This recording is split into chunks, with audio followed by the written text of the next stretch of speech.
మొత్తానికి సస్పెన్స్ కి తెరపడింది. నందమూరి బాలకృష్ణ 100వ చిత్రానికి దర్శకుడు దాదాపుగా ఖాయమైపోయాడు. ఇక బాలయ్య నోటి నుంచి ఆ వార్త తెలియడమే తరువాయి. క్రిష్ చేతికి సెంచరీ సినిమా పగ్గాలు అప్పజెప్పినట్లు విశ్వసనీయ వర్గాల సమాచారం. మంచి ముహూర్తం చూసుకుని స్వయంగా ఈ సినిమా విశేషాల్ని బాలకృష్ణే మీడియా ముందుకు తీసుకొస్తారట. ఈలోగా 100వ సినిమా గురించి మరిన్ని ఆసక్తికరమైన అంశాలు బయటకొస్తున్నాయి. తన 100వ చిత్రంలో బాలయ్య గౌతమీపుత్ర శాతకర్ణిగా కనిపించబోతున్నాడని టాక్. అయితే ఈ టైటిల్ మారే అవకాశాలున్నాయని తెలుస్తోంది. ప్రత్యామ్నాయ పేర్ల కోసం చిత్ర బృందం ఇప్పటికే అన్వేషణ మొదలుపెట్టేసిందట. అందులో యోధుడు అనే టైటిల్ దాదాపుగా ఖాయమయ్యే అవకాశాలున్నాయి. బడ్జెట్ కూడా దాదాపు 60 కోట్ల పైమాటే అని తెలుస్తోంది.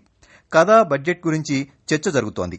బాలకృష్ణ కెరియర్లో ఇదే అత్యధిక బడ్జెట్ అవ్వచ్చు అని టాక్. 2016 మేలోగా బాలకృష్ణ 100వ చిత్రం పట్టాలెక్కే అవకాశాలున్నాయట.